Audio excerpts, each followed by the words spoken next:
सबसे पहले आपका स्वागत है हमारे कंप्यूटर एकेडमी के क्लास में। मैं हूं सतीश। क्या आपने कभी सोचा है कि रैम, रोम और स्टोरेज में क्या अंतर है? आज इन्हीं सारी ऑप्शंस के बारे में अच्छे तरीके से डिस्कशन करने वाले हैं इस वीडियो में। अगर आप हमारे वीडियो पर नए हो तो प्लीज आप हमारे वीडियो को लाइक, कमेंट, सब्सक्राइब जरूर कीजिएगा ताकि ऐसे न्यू वीडियो आप तक जल्द से जल्द पहुंच सके।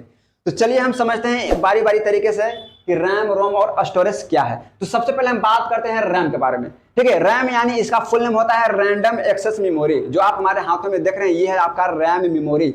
और इस रैम मेमोरी को हम एक्चुअली मदरबोर्ड में यहाँ पे लगाते हैं, जिसकी मदद से हमारा कंप्यूटर काम करता है। बात हम कर रहे हैं रैम मेमोरी के डिप्रेशन के बारे में। तो अगर आपसे कोई पूछता है कि रैम मेमोरी का डिप्रेशन क्या होता है, तो बस आप यही बोलिएगा कि रैम मेमोरी एक प्रकार का स्टोरेज डिवाइस है जिसमें हम डाटा को स्टोर करके रख सकते हैं। लेकिन डाटा तब तक स्टोर रहेगा जब तक कि आपका सिस्टम चालू है। किसी भी कारण से अगर आपका सिस्टम बंद हो जाए या फिर लाइन कटने से, बिजली जाने से आपका सिस्टम बंद होता है और रैम मेमोरी पर डाटा स्टोर है तो हमेशा हमेशा के लिए नष्ट हो जाएगा। ये काम होता है रैम का। जो लाइन कटते ही रैम मेमोरी पर जितने सारे डाटा स्टोर होते हैं वो सब क्या हो जाता है, नष्ट हो जाता है। ठीक है, अगला हम बात करेंगे रोम के बारे में। देखिए, रोम भी एक प्रकार का मेमोरी होता है जिसको रीड ओनली मेमोरी कहते हैं। यानी कि रोम मेमोरी पर डाटा जो है परमानेंट के लिए स्टोर होता है। ठीक है, जिसको रीड ओनली मेमोरी के नाम से जानते हैं। रोम मेमोरी भी एक प्रकार का स्टोरेज डिवाइस है जिस पर हम डाटा को स्टोर करके रख सकते हैं। लेकिन किसी भी कारण से अगर आपका सिस्टम बंद हो जाए या फिर बिजली जाने से सिस्टम बंद हो जाए तो रोम मेमोरी पर जितने सारे डाटा स्टोर किए जाते हैं वो कभी भी नष्ट नहीं होता है। तो यही अंतर है रैम और रोम में। आपको दिया गया स्टोरेज। तो देखिए, स्टोरेज में एक्चुअली दो मेमोरी आते हैं। कौन कौन? एक आता है HDD और एक आता है SSD।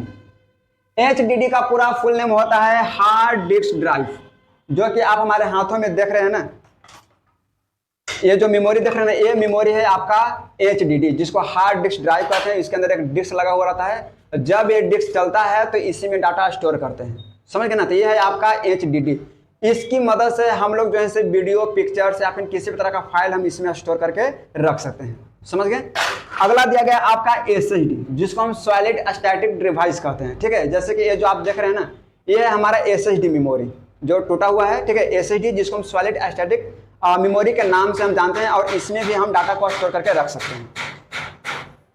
तो बस यही अंतर है रैम और रोम में कि रैम जो है परमानेंट के लिए डाटा को नहीं रखता है, रोम जो है परमानेंट के लिए डाटा को स्टोर करता है। और इनकी मदद से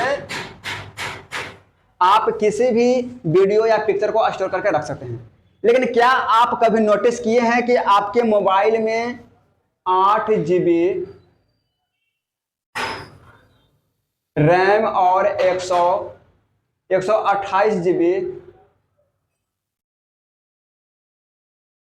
स्टोरेज? क्या आप समझते हैं कि इनके बारे में ये क्या है? देखिए, 8 GB जो रैम जगह है, GB यानी कि गीगाबाइट होता है।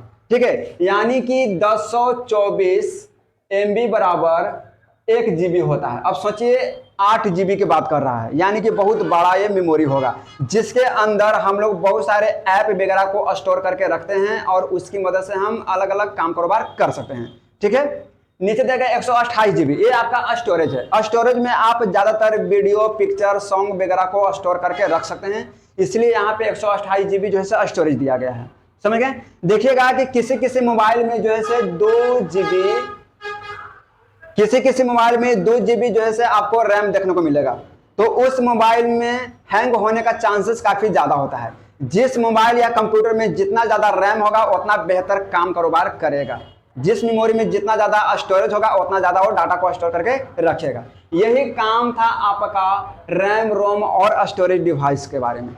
आई होप कि आपको ये क्लास समझ में आया होगा। तो प्लीज आप हमारे इस वीडियो को लाइक, कमेंट, सब्सक्राइब जरूर कीजिएगा। तो आज के लिए इतना ही। तब तक के लिए मिलते हैं नेक्स्ट क्लास में एक नई उम्मीद के साथ।